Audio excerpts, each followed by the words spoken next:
Ke-19. Apa yang bisa kamu berikan? Hari Minggu pun tiba. Kalandra bersama Kalula pergi ke rumah Galika memakai pakaian yang sudah Galika pilihkan untuknya. Kalula sudah tahu tentang hubungan sang kakak dengan CEO perusahaan tersebut. Ia sempat marah pada kakaknya karena berselingkuh ketika masih memiliki hubungan dengan Tiara. Dan ia berpikir jika Tiara akhirnya memutuskan menikah dengan pria lain semua karena Kalandra ketahuan selingkuh. Kalula tidak percaya 100% ucapan sang kakak jika Tiara tidak mengetahui tentang perselingkuhan itu. Karena baginya, tidak mungkin seorang wanita tidak merasakan ada perbedaan dengan kekasihnya. Kalandra sendiri mengatakan jika perselingkuhan itu terjadi karena Kalandra yang lelah dengan semua hal yang terjadi ditambah Tiara yang terus meminta kepastian. Di saat itulah Galika hadir, tetapi Galika sadar jika mereka tidak bisa bersatu. Galika pun tidak mau menghancurkan hubungan Kalandra dengan kekasihnya yang sudah terjalin cukup lama. Namun, ketika Tiara memutuskan untuk menikah dengan pria lain, Galika pun mulai memperjuangkan semuanya termasuk meyakinkan keluarganya jika Kalandra adalah orang yang tepat untuk menjadi pendampingnya. "Mas?" panggil Kalula memecahkan keheningannya. "Kenapa, Dek?" tanya Kalandra seraya menoleh ke arah adiknya. Kalandra membawa mobil Galika pulang ke rumah karena itu permintaan dari Galika sendiri dan kakek juga menyuruh Kalandra untuk membawa mobil Galika. "Apa Mas yakin akan menikah dengan Mbak Ica?" tanya Kalula seraya menatap Kalandra serius. "Mas sudah jawab berkali-kali loh, Dek. Masih kamu tanyain lagi?" tanya Kalandra yang menoleh sekilas ke arah adiknya. "Mas baru beberapa bulan kan mantap sama Mbak Ica. Kenapa nggak nunggu agak lamaan? Kenapa harus terburu-buru?" tanya Kalula lagi. Entah kenapa, ada perasaan yang mengganjal dalam hatinya dengan keputusan yang dibuat oleh kakaknya. Ia senang kakaknya akhirnya menikah, tetapi entah kenapa ia merasa ada sesuatu hal dalam hatinya yang mengganjal. Namun, dirinya tidak tahu sama sekali. Hal apa yang membuat hatinya masih mengganjal dengan keputusan yang dibuat sang kakak. "Mas sudah kenal lama dengan Galika, tapi memang Mas baru memantapkan hati milih dia beberapa bulan terakhir ini. Mungkin ini jawaban dari hubungan Mas dan Galika. Mungkin awal yang kita mulai salah, tetapi pada akhirnya kita memiliki akhir yang seharusnya. Setidaknya Mas dan Galika pun tidak menyakiti siapapun. Mas tidak menyakiti perasaan Galika dan Tiara, dan Galika pun tidak menyakiti perasaan Tiara jika suatu saat Tiara tahu Mas selingkuh dengan Galika. Karena ibarat kata pepatah, sepandai-pandainya tupai melompat pasti akan terjatuh juga." Ucap Kalandra seraya tersenyum dan menoleh ke arah Kalula. Mobil saat ini sedang berhenti karena memang lampu jalan sedang merah. Kalandra mengambil satu tangan adiknya untuk digenggam. "Mas yakin ini adalah pilihan yang tepat untuk Mas dan juga keluarga kita?" ucap Kalandra seraya tersenyum hangat. Kalula menatap mata kakaknya yang menatapnya penuh kehangatan dan kasih sayang. Hatinya mungkin belum lega, tetapi ia harus percaya pada pilihan kakaknya bahwa ini adalah pilihan yang terbaik dari kakaknya pilih. Dia hanya perlu berdoa saja, supaya semua memang akan baik-baik saja sampai kapanpun. Tidak pernah akan ada masalah di kemudian harinya. Mobil kini sudah terparkir di parkiran rumah Galika dan opanya. Kalandra turun dan Kalula turun bersamaan dari mobil. Kalandra berjalan menuju adiknya seraya tersenyum manis. Ia meraih tangan adiknya untuk digenggam. "Mas grogi?" tanya Kalula karena merasakan tangan kakaknya yang dingin. "Enggak," jawab Kalandra cepat. "Kalau grogi bilang aja, Mas," ucap Kalula kemudian ia pun terkekeh. "Bawel! Udah, ayo masuk!" Kesal Kalandra seraya menarik tangan adiknya. Kalula hanya tertawa melihat kakaknya seperti ini. Seumur-umur, ia baru kali ini melihat kakaknya grogi.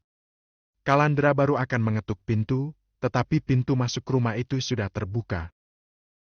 "Selamat pagi Mas Kalandra, silakan masuk," ucap asisten rumah tangga yang bernama Bu Rosi itu seraya tersenyum menatap Kalandra dan Kalula. "Terima kasih Bu Rosi," Ucap Kalandra seraya tersenyum. Kalandra dan Kalula pun masuk ke dalam rumah. Bibi mengantarkan mereka ke tempat di mana kakek dan Galika berada. Tidak terlihat jika akan ada acara lamar-melamar di rumah. Semua terlihat biasa saja. Kakek dan Galika sedang berada di teras belakang sambil menikmati tanaman-tanaman yang berwarna-warni.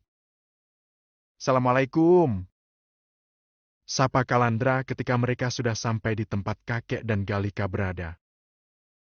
"Waalaikumsalam," jawab kakek dan Galika bersamaan. Kakek langsung menoleh ke sumber suara, sedangkan Galika langsung berdiri seraya membalikkan tubuhnya untuk menatap Kalandra. Galika tersenyum melihat Kalandra, tidak lupa ia juga menatap ke arah Kalula. "Ayo, duduk," ucap Galika seraya tersenyum dan menarikkan kursi agar Kalula duduk. "Kamu duduk di situ, Mas," ucap Galika seraya menunjuk kursi yang tadi ia duduki. "Kamunya?"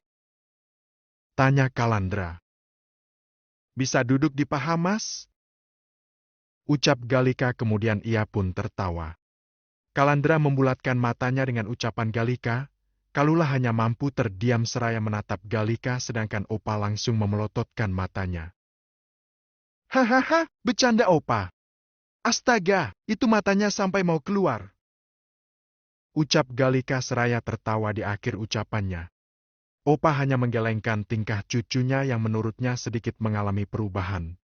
Cucunya bisa tersenyum, tertawa dengan hal sederhana, dan kali ini bisa berucap kalimat yang menurutnya vulgar.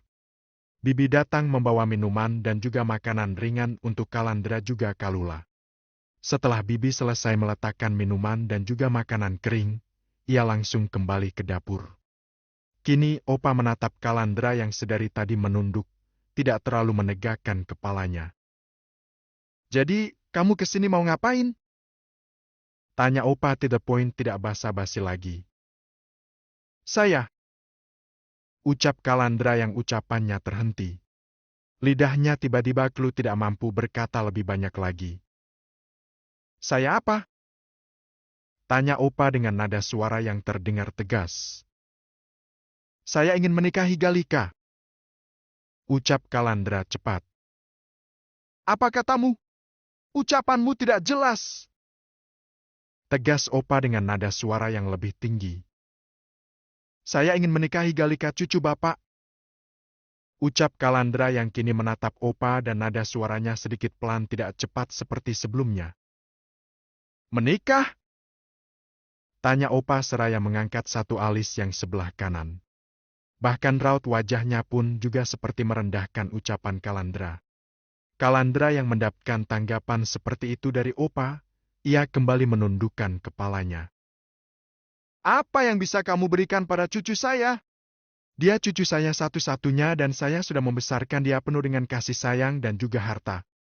Lantas, apa yang bisa kamu berikan pada cucu saya? Apakah kamu bisa membuat cucu saya bahagia terlepas dari harta?